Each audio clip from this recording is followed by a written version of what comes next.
ಈ appendicitis infection ಆದಾಗ ಮನುಷ್ಯನಿಗೆ ಲೋವರ್ ಅಬ್ಡಮನ್ ಅಥವಾ ಕೆಳಭಾಗದ ಹೊಟ್ಟೆಯಲ್ಲಿ ತುಂಬಾ ನೋವು ಕಾಣಿಸ್ಕೊಳ್ತದೆ. ಜ್ವರ ನಿಲ್ತಾ ಇರಲ್ಲ, ಬಿಟ್ಟು ಬಿಟ್ಟು ಜ್ವರ ಬರ್ತಾ ಇರುತ್ತೆ. ಸೊ ನಾವು ಕ್ಲಿನಿಕಲ್ ಮತ್ತು ರೇಡಿಯಾಲಜಿಕಲ್ ಮತ್ತು ಬ್ಲಡ್ ಇನ್ವೆಸ್ಟಿಗೇಷನ್, ಈ ಆರ್ಗನ್ ಅನ್ನೋದು ದಪ್ಪ, ಯೂಶಲಿ ನಾರ್ಮಲ್ ಆಗಿ ಈ ಆರ್ಗನ್ 3-4 ಮಿಲಿಮೀಟರ್ ಡಯಾಮೀಟರ್ ಇರ್ತದೆ. ಬಟ್ ಇನ್ಫೆಕ್ಷನ್ ಆದಾಗ ಇದು 6 ಮಿಲಿಮೀಟರ್ಗಿಂತ ಜಾಸ್ತಿ ಆಗಿರ್ತದೆ ಮತ್ತು ಉದ್ದವಾಗಿರ್ತದೆ. ಕೆಲವೊಂದ್ಸಲ ಈ ಅಪೆಂಡಿಕ್ಸ್ ಅಲ್ಲಿ ಕೀವು ಅಥವಾ ಪಸ್ಸು ಕೂಡ ಕಲೆಕ್ಟ್ ಆಗಿರುತ್ತೆ. ಅಷ್ಟೇ ಅಲ್ಲದೆ ಇದು ಯಾರ್ಯಾರಿಗೆ ಅಪೆಂಡಿಸೈಟಿಸ್ ಕಾಸ್ ಮಾಡುತ್ತೆ ಅಂತಂದರೆ, ಯಾರು ಅತಿಯಾದ ಜಂಕ್ ಫುಡ್ಸ್ ತಿಂತಾರೆ, ಅಂದರೆ ಬೇಕರಿ ಐಟಮ್ಸ್ ತಿಂತಾರೆ, ಕರದ ಪದಾರ್ಥ ತಿಂತಾರೆ, ಅವರಿಗೂ ಕೂಡ ಈ ಅಪೆಂಡಿಸೈಟಿಸ್ ಆಗುವುದು ಜಾಸ್ತಿ ಇರ್ತದೆ. ಅದೇ ಅಲ್ಲದೆ ಅತಿಯಾದ ನಾನ್ ವೆಜ್ ತಿಂದರೆ ಕೂಡ ಈ ಅಪೆಂಡಿಸೈಟಿಸ್ ಬರೋ ಚಾನ್ಸಸ್ ಇರ್ತದೆ.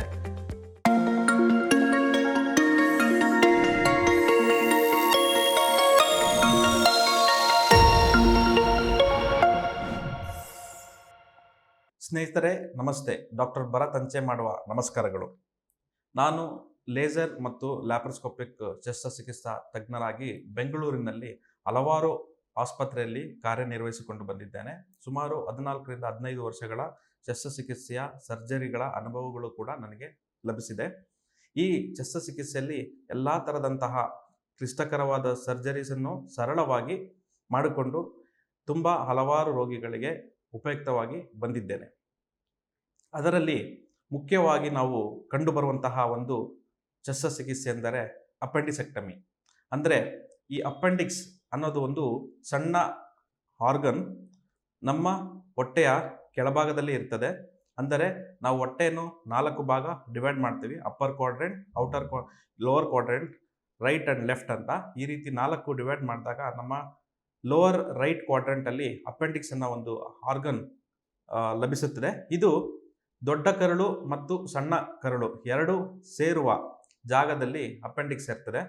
ಇದು ಓಲ್ಡನ್ ಡೇಸಲ್ಲಿ, ಅಂದರೆ ಹಲವಾರು ವರ್ಷಗಳ ಹಿಂದೆ ಮನುಷ್ಯನು ಯಾವಾಗ ಸಸ್ಯಾಹಾರಿಯಾಗಿದ್ದ, ಅವಾಗ ಹುಲ್ಲು ತಿಂತಾ ಇದ್ದ.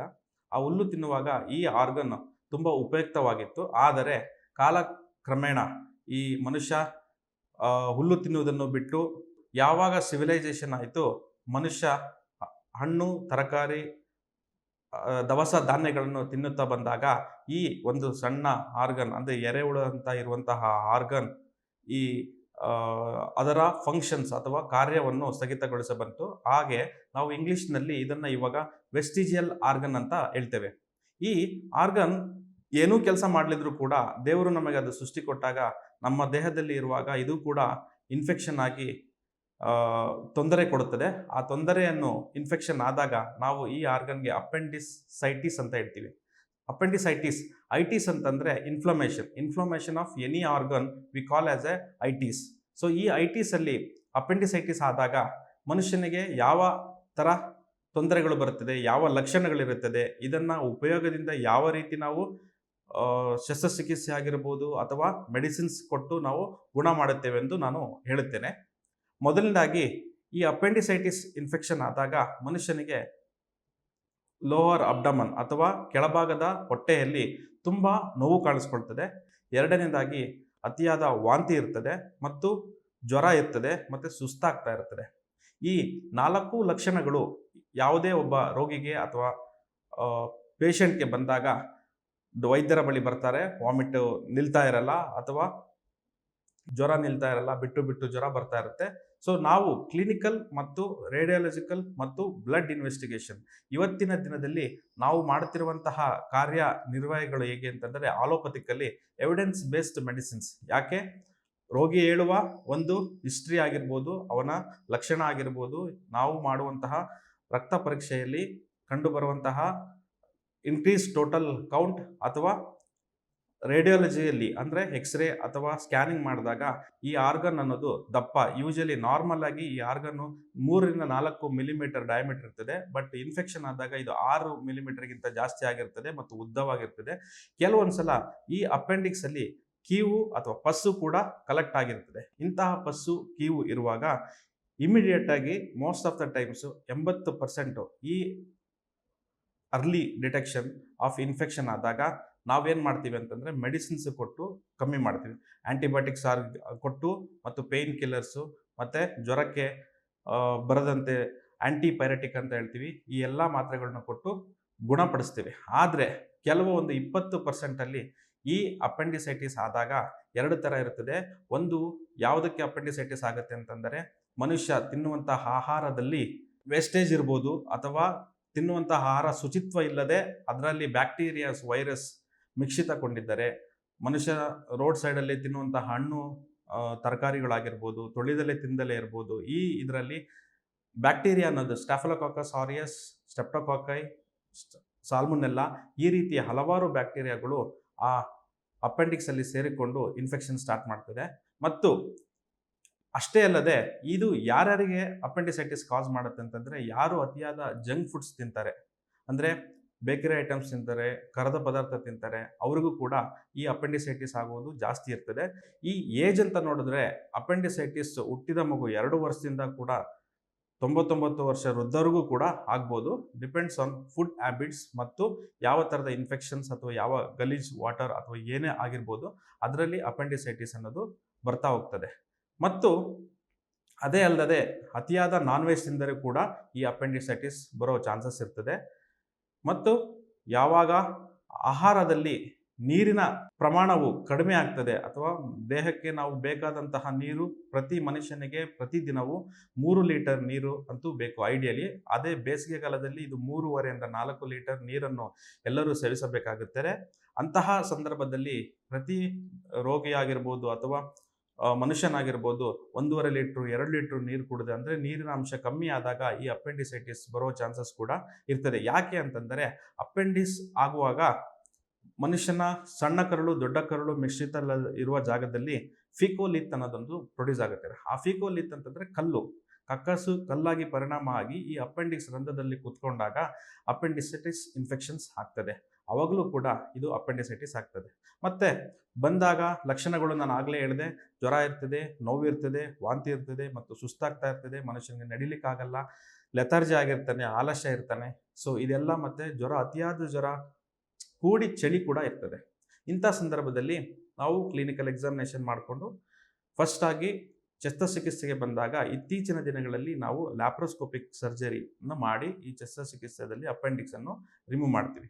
ಈ ಲ್ಯಾಪ್ರೋಸ್ಕೋಪಿಕ್ ಸರ್ಜರಿ ಅಂತಂದ್ರೆ ಕೀ ಹೋಲ್, ಜಸ್ಟ್ 3 ಹೋಲ್ ಹಾಕಿ, ಅಂದರೆ 5 ಮಿಲಿಮೀಟರ್ 10 ಮಿಲಿಮೀಟರ್ ಒಂದು ಹೋಲು, 5 ಮಿಲಿಮೀಟರ್ಸ್ 2 ಹೋಲು, ವರ್ಕಿಂಗ್ ಪೋರ್ಟ್ಸ್ ಅಂತ ಹೇಳ್ತೀವಿ. ಅದರಲ್ಲಿ ನಾವು ಈ ಆರ್ಗನ್ ಅನ್ನ ಸೂಕ್ಷ್ಮವಾಗಿ ತೆಗೆದು ಅದನ್ನು ಬಯಾಪ್ಸಿಗೆ ಕಳಿಸ್ತೀವಿ, ಅಥವಾ ಹಿಸ್ಟೋಪಥಾಲಜಿಕಲ್ ಎಕ್ಸಾಮಿನೇಷನ್ ಅಂತ ಹೇಳ್ತೀವಿ, ಅದಕ್ಕೆ ಕಳಿಸ್ತೀವಿ. ಅದರಲ್ಲಿ ನಮಗೆ ಗೊತ್ತಾಗ್ತದೆ ಇದು ಯಾವ ಪ್ರಮಾಣದಲ್ಲಿ ಇನ್ಫೆಕ್ಷನ್ ಆಗಿತ್ತು. ಅಷ್ಟೇ ಅಲ್ಲದೆ ಕೆಲವೊಂದು ಕ್ರಾನಿಕ್ ರೋಗಗಳಿರುತ್ತೆ, ಅಂದರೆ ಬ್ಯಾಂಡ್ ಅನ್ನು ಇಂಟ್ರಾ ಅಬ್ಡಾಮಿನಲ್ ಅಡೇಷನ್ಸ್ ಅಂತ ಹೇಳ್ತೀವಿ. ಈ ಅಡೇಷನ್ಸು ಕೂಡ ಅಪೆಂಡಿಕ್ಸ್ ಮೇಲೆ ಬಂದು ಕೂತಾಗ ಅದು ಇನ್ಫೆಕ್ಷನ್ ಆಗ್ತಾ ಹೋಗುತ್ತದೆ. ಅಂಥ ಸಂದರ್ಭದಲ್ಲೂ ಕೂಡ ನಾವು ಎಮರ್ಜೆನ್ಸಿ ಅಪೆಂಡಿಸೆಕ್ಟಮಿ ಅಂತ ಹೇಳ್ತೀವಿ. ಯಾಕೆ ನಾವು ಇದನ್ನು ಎಮರ್ಜೆನ್ಸಿ ಅಪೆಂಡಿಸೆಕ್ಟಮಿ ಮಾಡಬೇಕಪ್ಪ ಅಂತಂದರೆ, ಒಂದರಲ್ಲಿ ಅದು ಕೂಡ 20% ರೋಗಿಗಳಲ್ಲಿ ಮಾತ್ರ ನಾವು ಇದನ್ನು ಮಾಡ್ತೀವಿ.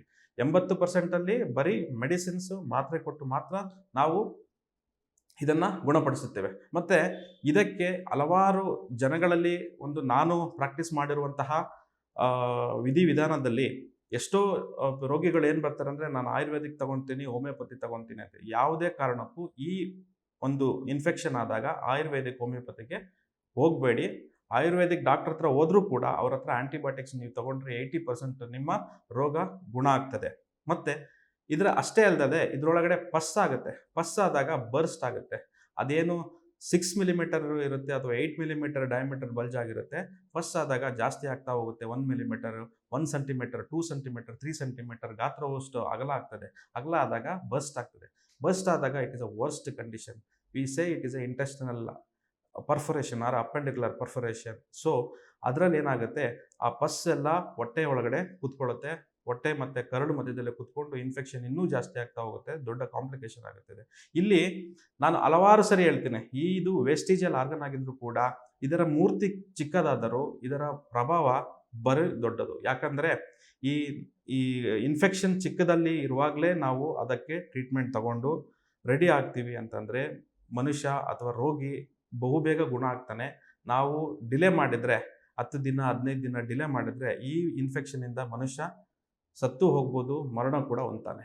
ಸೊ ಅದಕ್ಕೆ ವೀಕ್ಷಕರೇ ಅಥವಾ ಸ್ನೇಹಿತರೆ, ಈ ಒಂದು ಇನ್ಫೆಕ್ಷನ್ ಬಂದಾಗ ನೀವು ಉಪಯುಕ್ತವಾಗಿ ಸೂಕ್ಷ್ಮವಾದ ವೈದ್ಯರ ಬಳಿ ಹೋಗ್ಬಿಟ್ಟು ಇದನ್ನು ಪರಿಶೀಲನೆ ಮಾಡಿಕೊಂಡಾಗ ನಿಮಗೆ ತಿಳಿಯುತ್ತದೆ ನಿಮಗೆ ಅಪೆಂಡಿಸೈಟಿಸ್ ಆಗಿದೆ. ಯಾವುದೇ ಈ ಜಗತ್ತಿನಲ್ಲಿ ಅಥವಾ ಈಗ ನಾವು ನಡೀತಿರುವ ಶತಮಾನದಲ್ಲಿ ಯಾವುದೇ ಕಾಯಿಲೆ ಬಂದರೂ ಕೂಡ ರೋಗಿಗಳು ಯಾರೂ ಹೆದರುವ ಅವಶ್ಯಕತೆಗಳು ಇಲ್ಲ. ಯಾಕಂದರೆ ಎಲ್ಲ ಕಾಯಿಲೆಗಳು ಇನ್ಕ್ಲೂಡಿಂಗ್ ಕ್ಯಾನ್ಸರ್ ಕೂಡ curable, treatable and like that appendicitis ಅನ್ನೋದು ಕೂಡ ಮೂರ್ತಿ ಚಿಕ್ಕದಾದರೂ ಪ್ರಭಾವ ದೊಡ್ಡದು ಅಂತ ಹೇಳ್ತಾ ಇದ್ದೆ. ಅದರಲ್ಲಿ ಅಪೆಂಡಿಸೈಟಿಸ್ ಆಗಿದ್ರೂ ಕೂಡ ನಾವು ಮಾತ್ರೆ ಕೊಟ್ಟಾರು ಗುಣಪಡಿಸ್ತೀವಿ, ಸರ್ಜರಿ ಮಾಡೋರು ಗುಣಪಡಿಸ್ತೀವಿ. ಅಥವಾ ಕೆಲವೊಂದು ಸಲ ಏನಾಗುತ್ತೆ, ಈ ಅಪೆಂಡಿಸೈಟಿಸ್ 10 ದಿನಗಳ ಆದ ನಂತರ ಮಾಸ್ ಅಂತ ಆಗಿಬಿಡ್ತದೆ. ಅಪೆಂಡಿಕ್ಯುಲರ್ ಮಾಸ್ ಅಂತ ನಾವು ವೈದ್ಯಕೀಯ ಶಾಸ್ತ್ರದಲ್ಲಿ ಹೇಳ್ತೀವಿ. ಇಂತಹ ಮಾಸ್ ಅಂತ ಬಂದಾಗ ನಾವು ಯಾವತ್ತೂ ಕೂಡ ಈ ಅಪೆಂಡಿಕ್ಸನ್ನು ಆಪರೇಷನ್ಸ್ ಮಾಡಲ್ಲ. ಯಾಕೆ ಅಂತಾರೆ, ಅದಕ್ಕೆ IV ಆ್ಯಂಟಿಬಯೋಟಿಕ್ಸ್ ಕೊಟ್ಬಿಟ್ಟು ಆ ಮಾಸ್ ಏನಿರುತ್ತೆ ಅದನ್ನು ಹಾಗೆ ಕರಗಿಸ್ತೀವಿ. ಕರಗಿಸಿದ ಮೇಲೆ 1.5 ತಿಂಗಳಾದಮೇಲೆ ಇಂಟರ್ವಲ್ ಅಪೆಂಡಿಸೈಟಿಸ್ ಅಥವಾ 1 ತಿಂಗಳು ಅಥವಾ 1.5 ತಿಂಗಳಾದಮೇಲೆ ಇಂಟರ್ವಲ್ ಅಪೆಂಡಿಸೆಕ್ಟಮಿ ಅಂತ ಮಾಡ್ತೀವಿ. ಅವಾಗಲೂ ಕೂಡ ನಾವು ಲೇಸರ್ ಶಸ್ತ್ರಚಿಕಿತ್ಸೆಯಿಂದ ಅಪೆಂಡಿಕ್ಸನ್ನು ರಿಮೂವ್ ಮಾಡಿ ರೋಗಿಯನ್ನು ಗುಣಪಡಿಸುತ್ತೇವೆ. ವೀಕ್ಷಕರೇ, ನೀವೇನಾದರೂ ಅಪೆಂಡಿಸೈಟಿಸ್ ಆಗಿ ಬಳಲ್ತಾ ಇದ್ದರೆ ಈ ಕೆಳಗೆ ಬರುವಂತಹ ನಂಬರನ್ನು ಕಾಂಟ್ಯಾಕ್ಟ್ ಮಾಡಿ ವಾಟ್ಸಪ್ ಮುಖಾಂತರ ಅಥವಾ ನಾರ್ಮಲ್ ಕಾಲ್ ಮುಖಾಂತರ ನಮ್ಮ ಟೀಮ್ ನಿಮಗೆ ಅಪ್ರೋಚ್ ಮಾಡಿ ನಿಮಗೆ ಸರ್ಜರಿಯನ್ನು ಸುಲಭವಾಗಿ ಮಾಡಿಸ್ಕೊಡ್ತೇವೆ. ಅಷ್ಟೇ ಅಲ್ಲದೆ ನಾವು ಹಲವಾರು ಸರ್ಜರೀಸು ಕೂಡ laparoscopic cholecystectomy, laparoscopic resection of intestines ಮತ್ತು ಲ್ಯಾಪ್ರೋಸ್ಕೋಪಿಕ್ ಕ್ಯಾನ್ಸರ್ ರಿಮೂವಲ್, ಹೀಗೆ ಕೀ ಹೋಲ್ ಸರ್ಜರೀಸು ಎಲ್ಲ ಸರ್ಜರೀಸು ಕೂಡ ನಾವು ಮಾಡಿಕೊಡ್ತೇವೆ. ಆದ್ದರಿಂದ ಕೆಳಗೆ ಬರುತ್ತಿರುವಂಥ ನಂಬರನ್ನು ನೋಟ್ ಮಾಡ್ಕೊಳ್ಳಿ. ನಿಮಗೇನಾದರೂ ಮೆಡಿಕಲ್ ಅಥವಾ ಸರ್ಜಿಕಲ್ ಮಾಹಿತಿ ಬೇಕಿದ್ದರೆ ಕಾಂಟ್ಯಾಕ್ಟ್ ಮಾಡಿ. ಧನ್ಯವಾದಗಳು. ಅನುಕ್ಷಣದ ಸುದ್ದಿಗಳಿಗಾಗಿ ವಿಸ್ತಾರ ನ್ಯೂಸ್ ಯೂಟ್ಯೂಬ್ ಚಾನೆಲ್ ಸಬ್ಸ್ಕ್ರೈಬ್ ಮಾಡಿ. ಹೊಸ ಸುದ್ದಿಗಳ ನೋಟಿಫಿಕೇಶನ್ಗಾಗಿ ಬೆಲ್ ಐಕಾನ್ ಕ್ಲಿಕ್ ಮಾಡಿ. ಲೇಟೆಸ್ಟ್ ಅಪ್ಡೇಟ್ಸ್ಗಾಗಿ www.vistaranews.com ವೆಬ್ಸೈಟ್ಗೆ ವಿಸಿಟ್ ಮಾಡಿ. ಅಂಗೈಯಲ್ಲೇ ಜಗತ್ತಿನ ಸುದ್ದಿ ತಿಳಿಯಲು ವಿಸ್ತಾರ ನ್ಯೂಸ್ ಕನ್ನಡ ಆಪ್ ಡೌನ್ಲೋಡ್ ಮಾಡಿ.